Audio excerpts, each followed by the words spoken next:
Hi y'all, I am freezing my butt off in front of this wall to tell you a story about James Hemings, who was the enslaved brother-in-law of Thomas Jefferson, and a cool and interesting guy, and the reason why, if you're an American, you've ever had macaroni and cheese, he's why. So I'm standing here at this wall, and the wall is facing, I'm in Paris, that's what I'm trying to say. I'm actually sitting in front of the Louvre. Okay, so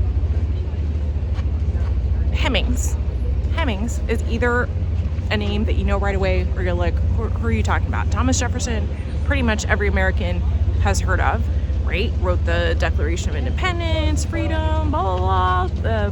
He did the architecture for his own house, Monticello, which is a plantation in Virginia, super famous, blah, blah, blah, blah. However, that man had a very messy in-law situation in his life, which is the Hemings family. So the Hemings family and the Jefferson family are actually one family. They're related to each other. They're in-laws, except that one branch of the family owned the other branch of the family, because it turns out that Mr. Freedom, Declaration of Independence, owned his children and a lot of his in-laws. So let me back up. When Thomas Jefferson got married to his wife, her father, so she's white, her father's white, her father gave his daughter, his white daughter, her black sister as a wedding present. Here, I own your sister, happy wedding, now you own your sister, and that's Sally Hemings. Okay, just to give you an idea of the family dynamics here, real weird. So Jefferson is married, he has children with his wife dies, and then he goes on to have many, many, many children with Sally Hemings. So you would see Hemingses and Jeffersons running around Monticello looking alike, because they are all related to each other. In his late life, Jefferson's children looked like each other because they're siblings, except some of them were his white children that he did not own, and some of them were his black children that he did own. It was real messed up. But the specific story that I want to tell you is about Sally Hemings' brother, James Hemings, because I just think that he was a really, really interesting guy, and the time that he spent in Paris is fascinating to me. So when the American Revolution happened, is the late 1700s, the colonists are super rah independence, freedom, whatever, and they send Americans to Paris to try to get the French into their revolutionary ideas, and the French are like, yeah, do that. So Jefferson goes to Paris, and then when it becomes the US, Jefferson becomes the minister to France, and so he spends years here. He spends a lot of years, and the French, meanwhile, were like, yeah, freedom, and then they had their own revolution where they, that's my guillotine's town, just in case you didn't catch that. They chop people's heads off. So that's the atmosphere in France when Jefferson is here, is freedom. And when he brings the Hemingses to Paris, which again, they lived here for years, immediately upon hitting French soil, they're free. They're free. You cannot own people on French soil in that time period.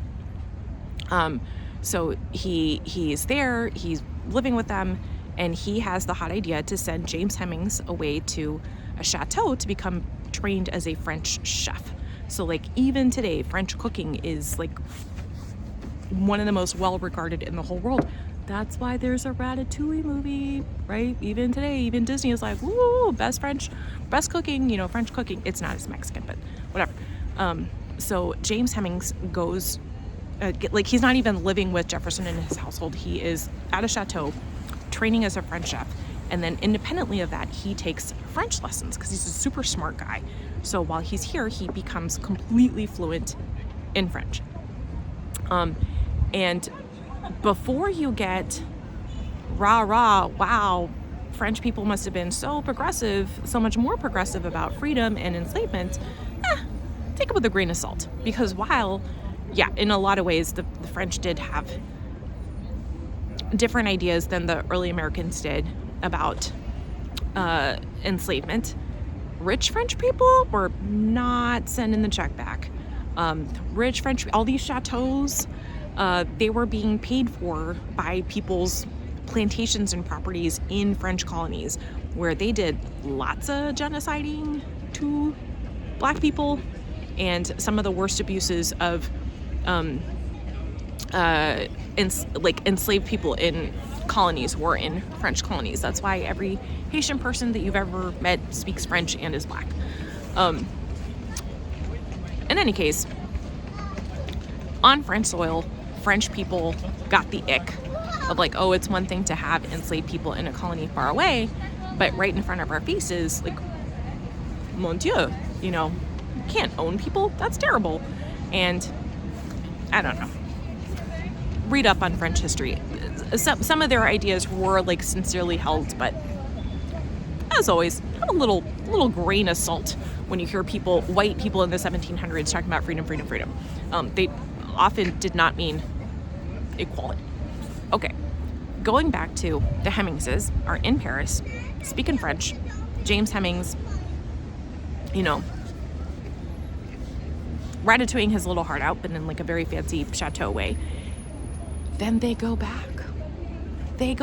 He and his sister go back and then spend the rest of their lives enslaved on a plantation in Monticello, which is wild. It is just wild to think about, because why? Why would you do that?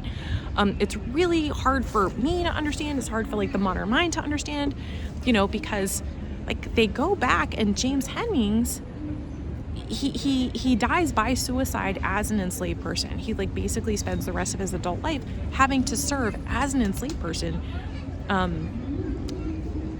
slave owning people who, it's not that they had more culture, because everyone has culture. They didn't have nearly the amount of cosmopolitan experience that he had, right? So he would be like, imagine him serving food to some like Virginia planter who was like, I'm so fancy, I've never left Virginia, here's my plantation. And James Heming is like, oh la la, like how nice for you. I'm like a francophone bilingual speaker who was trained in Paris, right? That's something that's really hard to understand. Except the thing is, when Sally and James were here on French soil, their whole family was back in Monticello.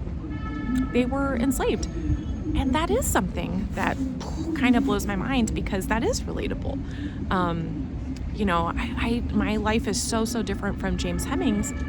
However, gosh, when I put myself in his shoes and I think, would I leave my mom on a plantation to be enslaved? Would I leave my cousins, my siblings, my whole extended family to be free myself in Paris? Maybe that would be understandable, but it's also completely understandable if the price that you pay for that freedom is to be on the other side of the world. You're never going to see your family again, and you're going to leave your mom to be enslaved on the plantation.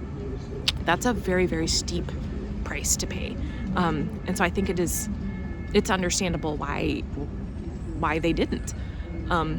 Anyway, James Hemings, as I said, he comes back, he's a chef, and he introduces a lot of aspects of French cooking into American culture. So like if you have ever eaten a meringue, like a little meringue pie, a creme brulee, very tasty, you know, you tap on the spoon, but most especially macaroni and cheese. That's him.